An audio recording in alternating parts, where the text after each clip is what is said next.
ഈ സംഘടന ഇവിടെ ഏതാണ്ട് 2010 മുതലുണ്ട്.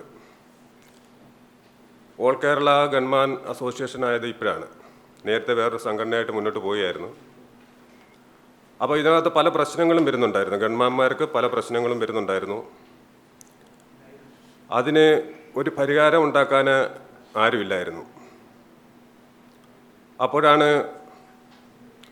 കൊല്ലം ജില്ലാ ഗൺമാൻ അസോസിയേഷൻ പ്രത്യേകം രജിസ്ട്രേഷൻ ചെയ്യുകയും ഇതിൻ്റെ പിന്നിൽ നമ്മളെ താങ്ങാനും നമ്മൾക്ക് വരുന്ന പ്രശ്നങ്ങൾക്ക് പരിഹാരം കാണാനും CITU എന്ന സംഘടനയിൽ ചേരാമെന്ന് വിചാരിച്ചത്. അതിന് പല കാരണങ്ങളുണ്ട്. ഇവിടെ ഗൺമാന്മാർ വണ്ടിയിൽ പോകുന്നു, ഡ്യൂട്ടി ചെയ്യുന്നു. ഈ വണ്ടിയിൽ പോകുന്ന ഗൺമാന്മാരിൽ വണ്ടിയിലിരിക്കുന്ന 2 പേർക്ക്, എന്ന് വെച്ചാൽ ഫ്രണ്ടിലിരിക്കുന്ന 2 പേർക്ക് മാത്രമേ ഉള്ളൂ ഇൻഷുറൻസ്. 2021 ഡിസംബറിൽ ചങ്ങനാശ്ശേരിയിൽ ഒരു ഗൺമാൻ ആക്സിഡൻറ്റ് മരിച്ചു. അതിൻ്റെ പുറകിൽ ഞങ്ങൾ കുറേ വാതിലുകൾ മുട്ടി, പക്ഷെ പരിഹാരമൊന്നും ഉണ്ടായില്ല. കാരണം അവിടെ പണത്തിൻ്റെ വലിപ്പവും രാഷ്ട്രീയത്തിൻ്റെ വലിപ്പമായിപ്പോയി. ഞങ്ങളുടെ വാക്കുകൾ കേൾക്കാൻ ആരുമില്ലായിരുന്നു. അന്ന് തന്നെ ഒരു ഉറച്ച തീരുമാനം എടുത്തതാണ്, ഏതെങ്കിലും ഒരു സംഘടന ചേരണം, അത് CITU തന്നെ ചേരണം എന്നുള്ള ഒരു ഉറച്ച തീരുമാനമായിരുന്നു. അതിനുശേഷം രജിസ്ട്രേഷൻ ചെയ്തതിന് ശേഷം പിന്നെ പത്തനംതിട്ടയിൽ പോയി സുരേഷ് വക്കീലിനെ കണ്ട് അതിൻ്റെ കാര്യങ്ങളൊക്കെ സംസാരിച്ച് അതിനുശേഷമാണ് ഇത് വക്കീലദ്ദേഹം പറഞ്ഞ് കൊല്ലത്തോട്ട് മാറ്റിക്കുകയോ, കൊല്ലത്ത് ഇവിടെയുള്ള ആൾക്കാരുമായിട്ട് സംസാരിച്ച് അതിൻ്റെ നടപടിക്രമമായിട്ട് മുന്നോട്ട് പോകാൻ പറഞ്ഞു. അങ്ങനെ കൊല്ലം, ആലപ്പുഴ, പത്തനംതിട്ട ഈ 3 ജില്ലകളിൽ കൂടി CITUവിൽ അംഗമാകുകയും ബാക്കി ജില്ലക്കാർ അതിന് പുറകെ ഞങ്ങളുടെ കൂടെ കൂടുകയും ചെയ്യും. തുടക്കം കൊല്ലം ജില്ലയിൽ നിന്നാണെങ്കിലും ഇപ്പോൾ തിരുവനന്തപുരം മുതൽ കാസർഗോഡ് വരെ 90% ഗൺമാന്മാരും ഗൺമാൻ അസോസിയേഷൻ ഓഫ് കേരള CITUവിൽ അംഗമാണ്.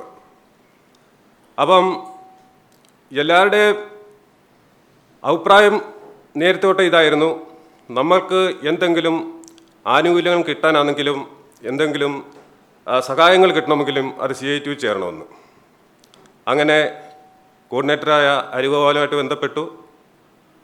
അങ്ങനെ മുന്നോട്ട് വന്നു. ഇപ്പം വേണ്ടുന്ന സഹായങ്ങളും സഹകരണവും എല്ലാം പാർട്ടി മുഖാന്തരം നമുക്ക് കിട്ടുന്നുണ്ട്. ഇനി ബാക്കി വരുന്ന പ്രോബ്ലങ്ങളും കാര്യങ്ങളും എല്ലാം കോർഡിനേറ്റർ ഇവിടെ ധരിപ്പിക്കുന്നതായിരിക്കും.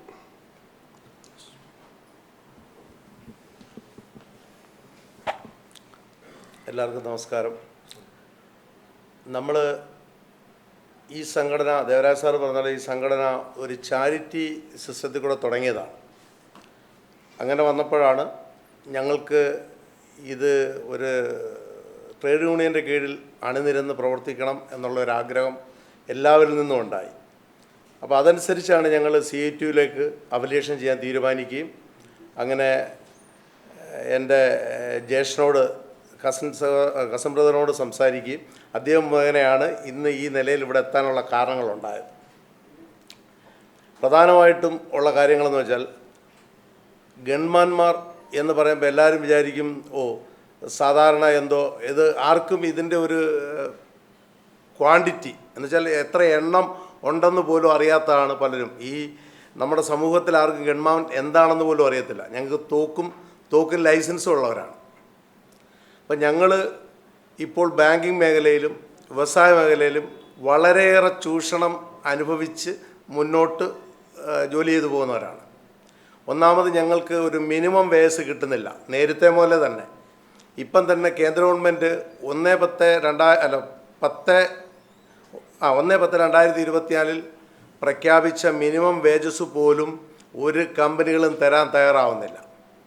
ഇത് അവർക്കുള്ള ഒരു അധിക ബാധ്യതയില്ല. ഇത് ബാങ്കാണ്, ഇത് ഗവൺമെൻറ്റിനും ബുദ്ധിമുട്ടില്ല. ഇത് ഞങ്ങൾ അധികാരികളെ അറിയിച്ചു കഴിഞ്ഞു. മുഖ്യമന്ത്രി മുതൽ റിസർവ് ബാങ്കിൻ്റെ ഓംബുഡ്സ്മാൻ, റിസർവ് ബാങ്ക് ഗവർണർ, എല്ലാവർക്കും ഞങ്ങൾ ലെറ്റർ കൊടുത്തിട്ടുള്ളതാണ്. അപ്പം ഞങ്ങൾ ലെറ്റർ കൊടുത്തിട്ട് അധികകാലം ആയില്ല, 1 മാസം ആകുന്നതേ ഉള്ളൂ. കാര്യം ഞങ്ങൾ സ്റ്റെപ്പ് ബൈ സ്റ്റെപ്പ് മുന്നോട്ട് നീങ്ങിക്കൊണ്ടിരിക്കുകയാണ്. പിന്നെ ഇതിനകത്ത് പ്രധാനപ്പെട്ട ഒരു കാരണം എന്ന് പറഞ്ഞാൽ ഞങ്ങൾ അതിൻ്റെ കൂട്ടത്തിൽ ബെഫിക്കും ഞങ്ങൾ ബെഫിയുടെ സ്റ്റേറ്റ് സെക്രട്ടറിക്ക് ലെറ്റർ കൊടുത്തു കഴിഞ്ഞു. ബെഫിയുടെ ജില്ലാ സെക്രട്ടറിമാർക്ക് ലെറ്റർ കൊടുക്കാനുള്ള കാര്യങ്ങൾ തുടങ്ങി വെച്ചുകൊണ്ടിരിക്കുകയാണ്. ഇതിനകത്ത് പ്രധാനപ്പെട്ട ഒരു കാര്യം എന്ന് വെച്ചാൽ ബാങ്ക് മാനേജർമാരും അല്ലെങ്കിൽ ബാങ്കിൻ്റെ തലപ്പത്ത് അതിന് മുകളിലിരിക്കുന്ന പലരും ഈ ഏജൻസികളുമായിട്ട് വഴിവിട്ട ഒരു ബന്ധമുണ്ട്. അതുകൊണ്ട് അവർ കണക്കിൽപ്പെടാത്ത എന്നുവെച്ചാൽ കണക്കിൽപ്പെടാത്തതല്ല, റിസർവ് ബാങ്കിൻ്റെ നിയമത്തിന് അതീതമായിട്ടുള്ള പൈസയും റിസർവ് ബാങ്ക് എന്തൊക്കെ നിയമങ്ങൾ പറയുന്നോ അതൊന്നും പാലിക്കാതെ ഉള്ള പ്രവർത്തനങ്ങൾക്ക് ഈ ബാങ്കിൻ്റെ മേലധികാരി ഉൾപ്പെടെയുള്ളവർ കൂട്ടു നിൽക്കുകയാണ്. ആദ്യം ഇതാണ് അവർ അവസാനിപ്പിക്കേണ്ടത്. നമ്മുടെ പല ബാങ്കുകൾ എക്സ്പെഷ്യലി കൊട്ടാരക്കരയൊക്കെ SBI എന്ന് പറഞ്ഞാൽ അവർ ധിക്കാരപരമായിട്ടേ സംസാരിക്കത്തുള്ളൂ. ഞാനല്ല, നമ്മുടെ ഈ സംഘടന ട്രഷറൊക്കെ പോയി സംസാരിച്ചിട്ടുള്ളതാണ്. അവരതിനൊന്നും ഞങ്ങൾക്കറിയില്ല, ഞങ്ങൾക്ക് ഇൻഷുറൻസ് കിട്ടും അല്ലെങ്കിൽ അവർക്ക് ഇൻഷുറൻസ് ഉണ്ടെന്നുള്ള. പക്ഷേ റിസർവ് ബാങ്കിൻ്റെ നിയമപ്രകാരം ഞങ്ങളുടെ പരിമിതമായ അറിവ് വെച്ച് നോക്കുകയാണെങ്കിൽ ഇൻഷുറൻസ് ഒന്നും കിട്ടില്ല. കാര്യം പോലീസ് FIR തയ്യാറാക്കുമ്പോൾ ഗൺമാൻ ഇല്ല എന്നുള്ള ഒരു വസ്തുത അതിനകത്ത് വന്നു കഴിഞ്ഞാൽ എങ്ങനെ ഇൻഷുറൻസ് കിട്ടും? ഞങ്ങൾ ചോദിക്കുന്ന ഒരു ചോദ്യം അതാണ്. രണ്ടാമത്, ഗൺമാൻ ഇല്ലാതെ ഇവർ എയർ ഗണ്ണും കൊണ്ട് സിവിൽ ഗാർഡുകളെയും കൊണ്ടാണ് പോകുന്നത്. ചിലതിനകത്ത് സിവിൽ ഗാർഡും ഇല്ല. അടുത്തൊരു ഘട്ടം എന്ന് പറയുന്നത് 5 കോടി രൂപ 6 കോടി രൂപ എടുത്ത് 2 ഗൺമാന്മാർ എടുത്തുകൊണ്ട് വന്നിട്ട് മറ്റു വണ്ടികൾ ഗൺമാന്മാരില്ലാത്ത വണ്ടികളിലേക്ക് ഡിസ്ട്രിബ്യൂട്ട് ചെയ്ത് കൊടുക്കുകയാണ്. അതും ഒരു സുരക്ഷിത സ്ഥാനങ്ങളിലൊന്നും വെച്ചല്ല, ആൾതാമസമില്ലാത്ത പറമ്പിലും ആൾതാമസമില്ലാതെ കിടക്കുന്ന വീടുകളുടെയും അല്ലെങ്കിൽ ഈ കെട്ടിടങ്ങളുടെയൊക്കെ പരിസരത്ത് കൊണ്ടുവച്ചാണ് ഈ പൈസ ഇത് ചെയ്യുന്നത്. ഇതിനെന്തെങ്കിലും സംഭവിച്ചു കൊടുത്തത്, ഇപ്പം ഞങ്ങളുടെ ഗൺമാന്മാർ പൈസ എടുത്തു കൊടുക്കുന്നവരുണ്ട്, എന്നിട്ട് കമ്പനി പറയുമ്പോൾ അടുത്ത സ്ഥലങ്ങളിലേക്ക് പോകും. പക്ഷേ അവരറിയുന്നില്ല അവരുടെ പിന്നിൽ അവർക്ക് മുന്നിലൊരു ചതിവ് ഇരിപ്പുണ്ടെന്നുള്ളത്. കാര്യം ഈ പൈസ ആരെങ്കിലും ആക്രമണത്തിന് വിധേയമായ പൈസ കൊണ്ടുപോയോ അല്ലെങ്കിൽ ഒരു ആക്സിഡൻ്റ് ഉണ്ടായോ ചെയ്ത് ഈ പൈസ നഷ്ടപ്പെട്ടാൽ ഈ ഗൺമാനാണ് അതിന് ഉത്തരവാദി, അയാളും അതിനകത്ത് ഉത്തരവാദിയാവും. കാര്യം അദ്ദേഹമാണ് സൈൻ ചെയ്ത് കൊടുത്തിട്ട് പോകുന്നത്. പക്ഷെ അത് പല ബാങ്കുകളിലും സൈൻ ചെയ്യിക്കുന്നില്ല. കാരണം എന്താ? ഞങ്ങൾ പലരുടെയും ലൈസൻസ് വെച്ചിട്ടാണ് അവർ ഈ പരിപാടി ചെയ്യുന്നത്. അപ്പം പുതിയ ഗൺമാന്മാർ വന്നാൽ അവരുമായിട്ട് അവർക്ക് ഉത്തരവാദിത്വമില്ല. അവർ വെച്ചിരിക്കുന്ന ലൈസൻസ് നേരത്തെ ഉള്ള ലൈസൻസാണ്. അപ്പം അതിനൊക്കെ ഒരു അറുതി വരുത്തണം. ഇതാണ് ഇതിനകത്ത് പ്രധാനപ്പെട്ട ഭാഗം. പിന്നെ ഇവർ പറയുന്നത് ഗൺമാന്മാരെ കിട്ടാനില്ലെന്നാണ് ഈ ബാങ്കുകളെയൊക്കെ ഇവർ അറിയിക്കുന്നത്. പക്ഷേ അത് ബാങ്ക് മാനേജർമാരുടെ ഒത്താശയോട് ഞാൻ ഇപ്പോൾ പറഞ്ഞോണം, അത് അവർ തമ്മിലുള്ള അഡ്ജസ്റ്റ്മെൻറ്റാണ്. ബാങ്കിൻ്റെ ഇപ്പോൾ റിസർവ് ബാങ്കിനെ ആയാലും മറ്റുള്ളവരായാലും അറിയിക്കുന്നില്ല. അവർ ഗൺമാൻ ഉണ്ടെന്ന് അറിയിക്കുന്നില്ല, ഗൺമാൻ ഇല്ലെന്നേ പറയൂ.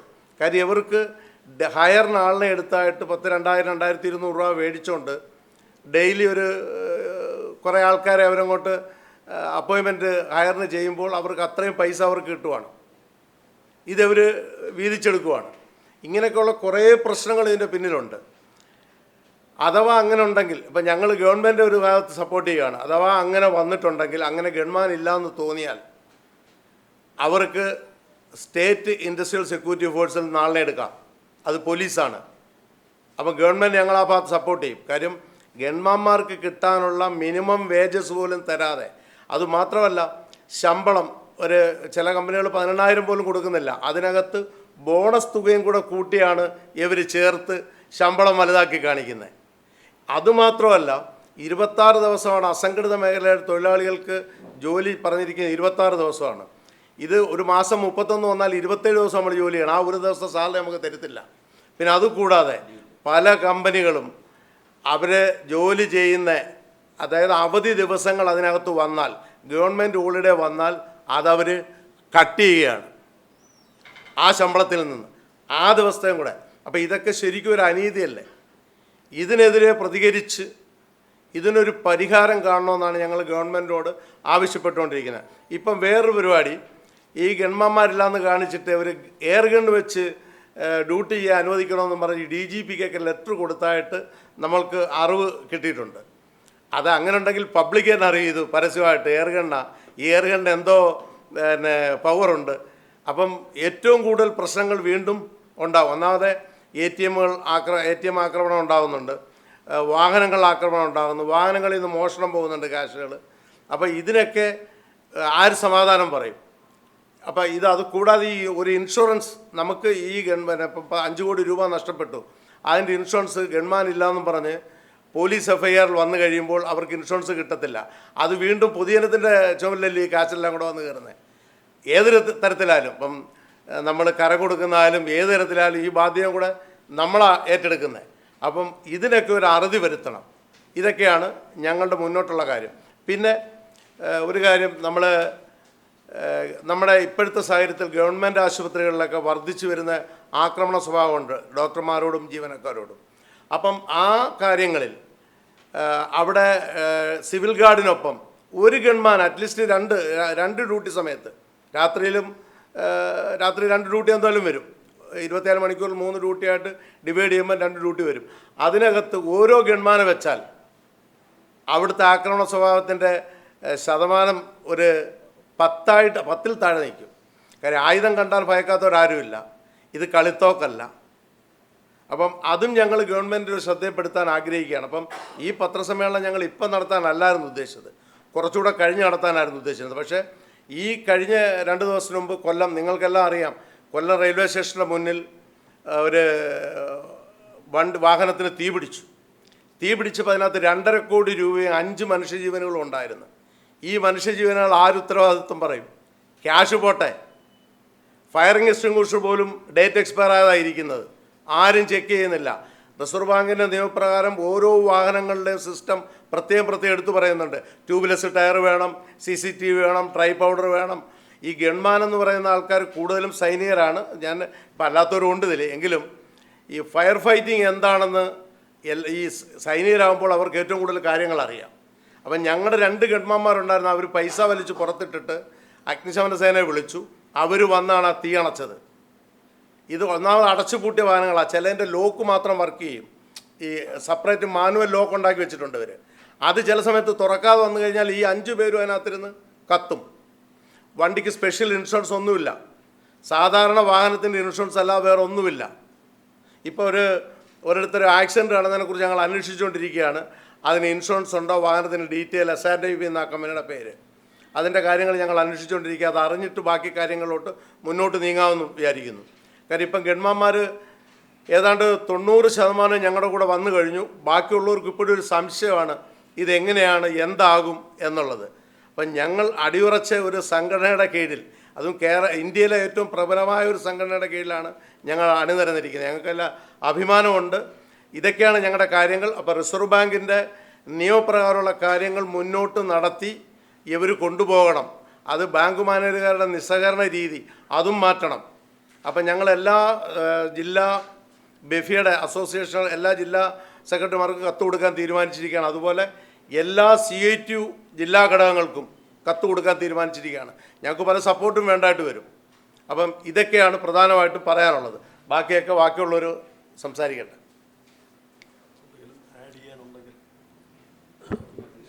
ഇപ്പോൾ നമ്മുടെ ബഹുമാനപ്പെട്ട കോർഡിനേറ്റർ കാര്യങ്ങളെല്ലാം വിശദീകരിച്ചു കഴിഞ്ഞു.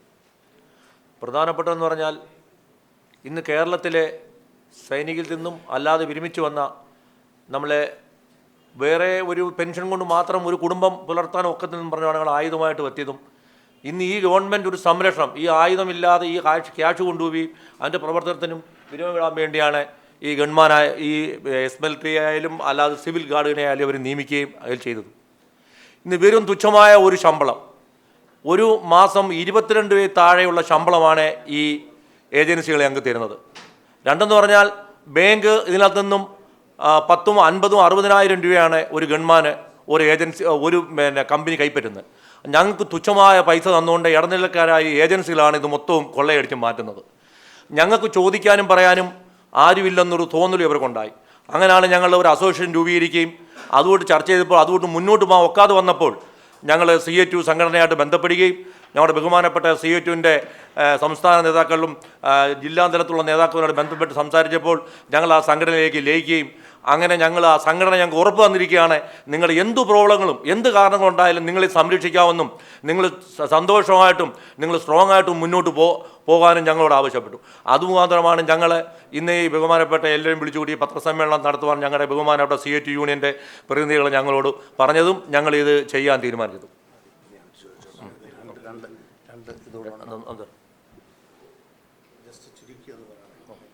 എല്ലാവർക്കും നമസ്കാരം.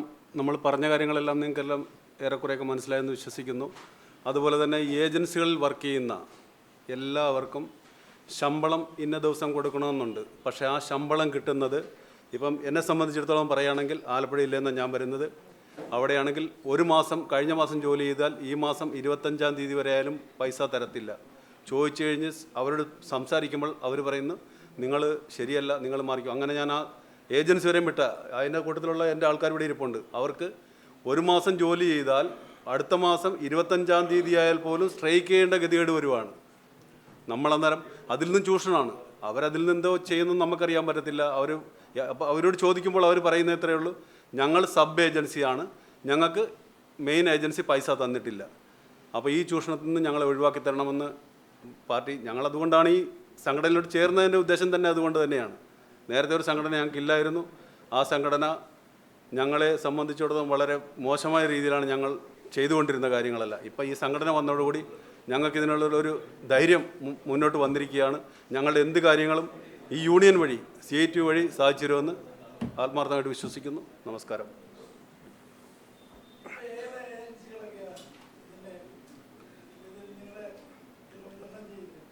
ഇത് മെയിനായിട്ട് ഹിറ്റാച്ചി എന്ന് പറയുന്ന ഒരു ഏജൻസിയാണ്. അവർ ആണെങ്കിൽ യാതൊരു കാരണവശാലും മീറ്റിങ്ങിന് ഞങ്ങൾ 4 ലെറ്റർ കൊടുത്തിട്ട് അതിന് മറുപടി പോലും തരത്തില്ല. അവരുടെ സബ് ഏജൻസിയായ ഗൺമാനെ വെക്കുന്ന ഏജൻസികളെ കൊണ്ട് ഞങ്ങൾക്ക് ലെറ്റർ തരിക്കുക, ഞങ്ങൾ വരാം, സംസാരിക്കാം. എന്നിട്ട് പോലും അവരതിനെ ഒരു വാക്ക് പോലും, വിളിച്ചാൽ ഫോൺ പോലും എടുക്കത്തില്ല.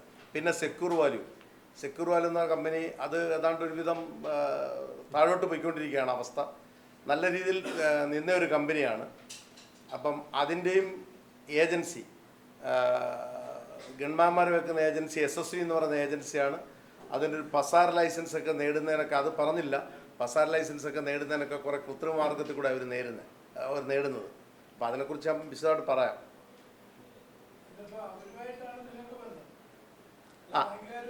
ബാങ്കുകാരുമായിട്ട് ബന്ധമില്ല. ബാങ്ക് പ്രിൻസിപ്പൽ എംപ്ലോയർ എന്ന് പറയുന്നത് ബാങ്കിൻ്റെ കീഴിലുള്ള ഏജൻസിയാണ്. അതിൻ്റെ സബ്ബാണ് ഞങ്ങളെ നിയമിക്കുന്നത്. അതെ.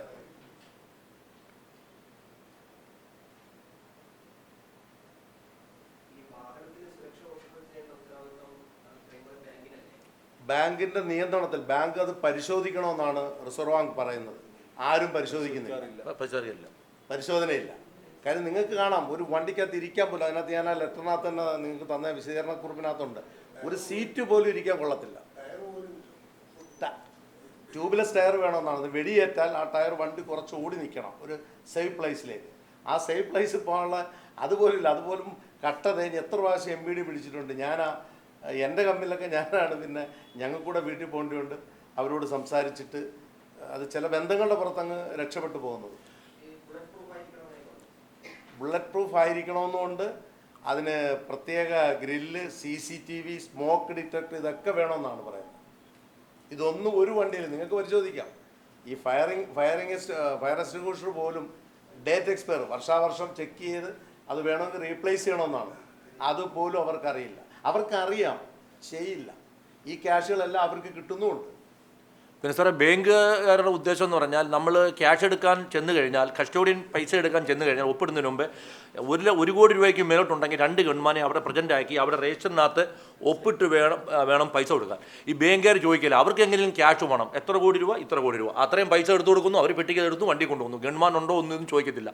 എന്നാൽ ഗൺമാൻ പ്രസൻ്റ് ആയിട്ട് ആ ക്യാഷറാണ് നോക്കേണ്ടത്. ഗൺമാൻ എത്ര ഉണ്ടോ, 2 പേരുണ്ടോ, വണ്ടി സേഫ്റ്റി ആണോ, വണ്ടി ഫിറ്റ്നസ് ആണോ, ഇതൊക്കെ നോക്കേണ്ട ബാങ്കിൻ്റെ ഉത്തരവാദിത്തമുണ്ട്. ബാങ്കിന് പൈസ കൊടുക്കണോ, അവർക്ക് ഇൻഷുറൻസ് ഉണ്ടെന്നുള്ള ഒറ്റ ചിന്താഗതിയുള്ളൂ. എങ്ങനെയെങ്കിലും ക്യാഷ് അവർക്ക് ഔട്ടാവണം. എങ്ങനെ കൊണ്ടുപോട്ടെ, അവരെന്ന് പോകണം എന്ന ചിന്താഗതിയാണ്. അല്ലെങ്കിൽ സാധാരണ എന്ന് പറഞ്ഞാൽ 1 കോടി രൂപയ്ക്ക് മേലോട്ടുള്ളതെല്ലാം 2 ഗൺമാൻ വേണമെന്നാണ്, 1 കോടിക്ക് താഴെയുള്ള 1 ഗൺമാൻ എന്നാണ്. പക്ഷേ ഈ നിബന്ധനകളൊന്നും ഈ ബാങ്കുകൾ പാലിക്കുന്നില്ല.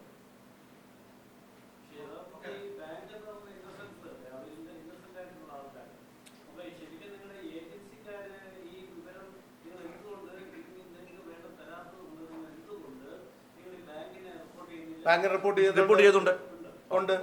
അവർ നിസ്സഹകരിക്കുക പറഞ്ഞില്ലേ, നിസ്സഹകരണമാണ്. അല്ല, ബാങ്കിനെ റിപ്പോർട്ട് ചെയ്താലും ബാങ്കുകാർ ഏജൻസിയായിട്ട് എന്തെങ്കിലും കോൺടാക്ട് ഉണ്ടെങ്കിൽ നമ്മൾ അവിടെ പരിഗണിക്കത്തില്ല. വിലയില്ല സാർ. അതാണ് ഇവിടെ സംഭവിച്ചുകൊണ്ടിരിക്കുന്നത്. ഇപ്പൊ നടന്നുകൊണ്ടിരിക്കുന്ന പൂർണ്ണത അങ്ങനെയാണ്. അവർ നമ്മൾ പറയുന്ന വാക്കുകൾ കേൾക്കത്തില്ല. അവർക്ക് ഏജൻസിയായിട്ട് ഒരു ടൈപ്പ് ഉണ്ട്, അതാണ് അവർ ചെയ്യുന്നത്. എന്തോ ഇതേ പറഞ്ഞെന്താ? ഇൻഷുറൻസ് ഉണ്ടെങ്കിൽ ഈ പിന്നെ പോലീസ് എഫ്ഐആർ, ഇദ്ദേഹം ഒരു ഉയർന്ന പോലീസ് ഓഫീസറാണ് ആയിരുന്നു, അദ്ദേഹത്തിന് അറിയാമല്ലോ. അപ്പൊ അതുകൊണ്ടല്ലേ പറയാം നമ്മുടെ തോളല്ലേ കയറുന്നേ. ഗവൺമെന്റ്